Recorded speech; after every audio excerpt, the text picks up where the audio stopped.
Las 10:03 de esta mañana y es un enorme placer para Arriba Gente recibir a un invitado muy especial. Les digo sinceramente, su vida académica y además las responsabilidades que ha mantenido a lo largo de los años nos llevarían a detallarlas si fuéramos a hablar de su currículum durante mucho tiempo. Decirles que hoy Paulo Speller es el secretario general de la Organización de Estados Iberoamericanos, la OEI, que debo decirles desde el 2015, creo que fue en México, en donde allí se le dio este cargo, lo va a estar ejerciendo hasta el 2018 y toma además los 10 años de la Carta Cultural Iberoamericana con una serie de conmemoraciones muy importantes. Pero Paulo Speller, que les tengo que contar, es un académico brasileño.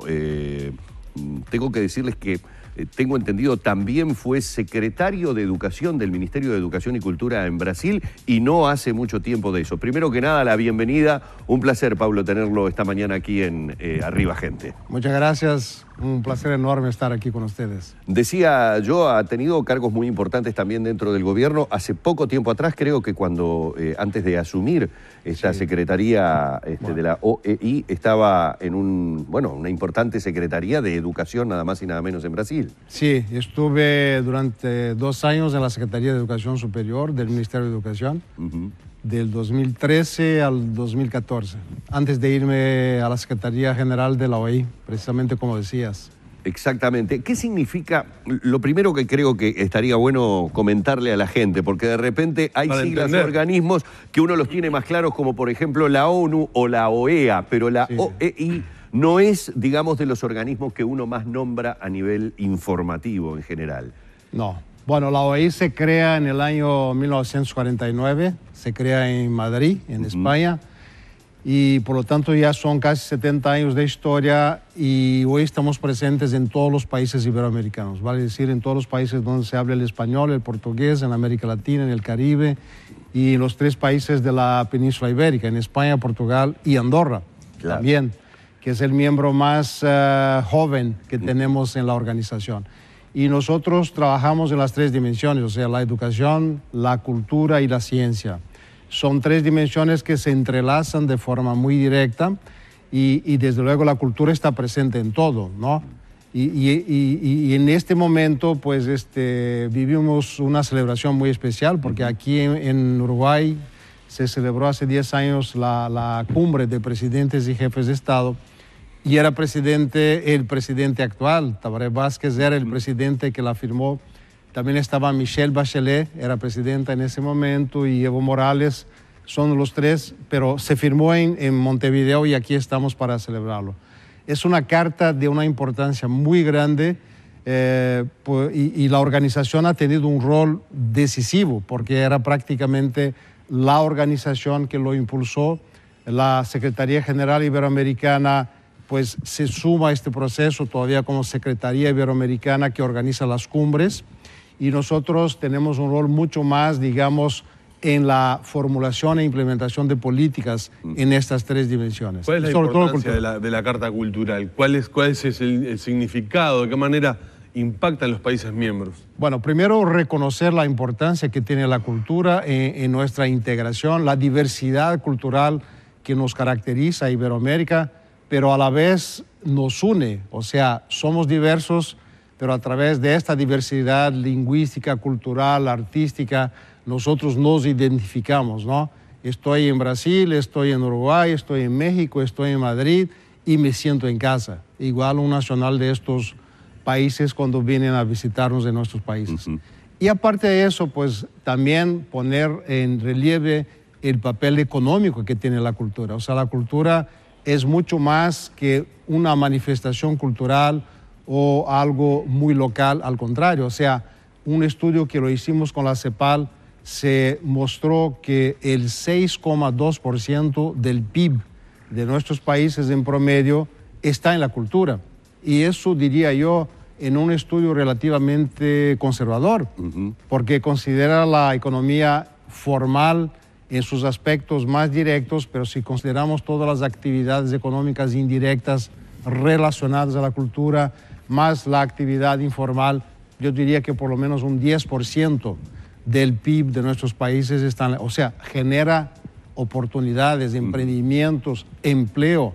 O sea, tiene una importancia igualmente económica, ¿no? Ahora, Pablo, uno de los temas que en nuestro país, obviamente, está prácticamente todos los días en la agenda informativa, es un tema que tiene que ver con toda América Latina fundamentalmente, son los preocupantes índices que en materia educativa estamos teniendo, en el tema educación. Y voy directamente a un rubro, a un tema que obviamente usted maneja y mucho. ¿Hay iniciativas educativas por parte de la OEI que se estén llevando adelante? Y también, ¿cómo están viendo el panorama, en este caso tal vez separando un poco aquellos estados que de repente pueden tener, como es el caso de España o de Portugal, mejores índices educativos de los que está dando, en algunos casos preocupantes, América Latina?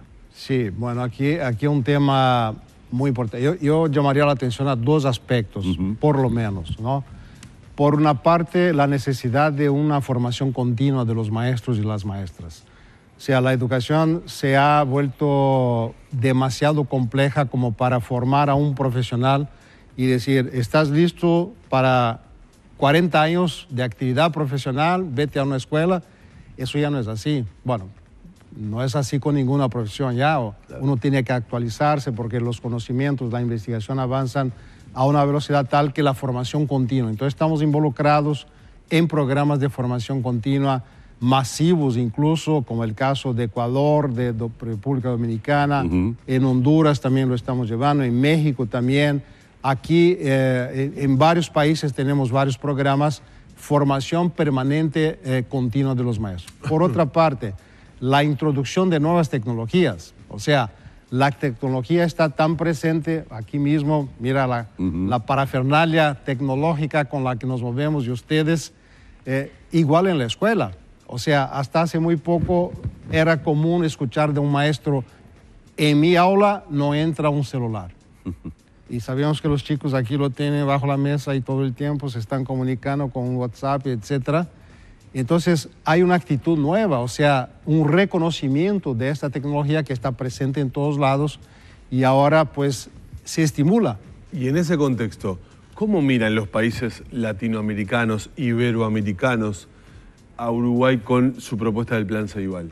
Bueno, Uruguay tiene un rol muy importante histórico en América Latina porque es un país que ha tenido un desarrollo mucho más avanzado en educación y en el campo de la cultura también, desde luego, pero en la educación, Uruguay ha sido siempre un ejemplo para nosotros. En Brasil, por ejemplo, ¿no?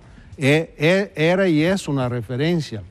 O sea, es mucho más difícil mantenerse en el top digamos, de las evaluaciones, porque si estás arriba puedes caer.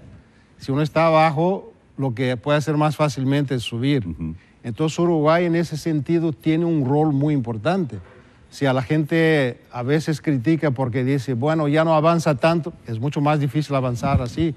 ¿Hay una crisis en América Latina, una crisis fiscal en ese momento? Sí la hay.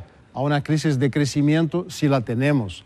Pero la educación, yo digo siempre, sobre todo en momentos de crisis, hay que invertir en educación, porque es la base para lo que viene después. Por ejemplo, nosotros aprobamos ahora en la Conferencia de Ministros de Educación un programa iberoamericano de formación técnico-profesional, que es una demanda de todos los países, con todas las oportunidades que tienen, pero de repente llega una empresa, llega una inversión y dice, y la gente, bueno, no la tenemos, la vamos a importar o la tenemos que formar. Pero eso toma 1 año, 2 años, 3 años, 5 años, 10 años.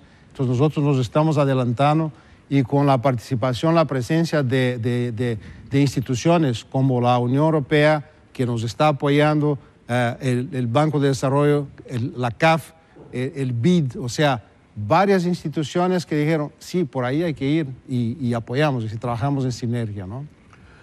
Tenemos entendido, ya prácticamente tenemos que despedirlo porque obviamente Speller tiene una agenda muy movida en esta visita que va a ser ¿de cuánto tiempo aquí a nuestro país? Hasta el jueves voy a estar aquí. Hasta el jueves. Ya le comentaba yo antes de salir al aire, no es la primera vez que ha venido. No, el Uruguay está, desde mis tiempos de estudiante, he estado en Uruguay visitando a dedo en aquel entonces, crucé todo el país.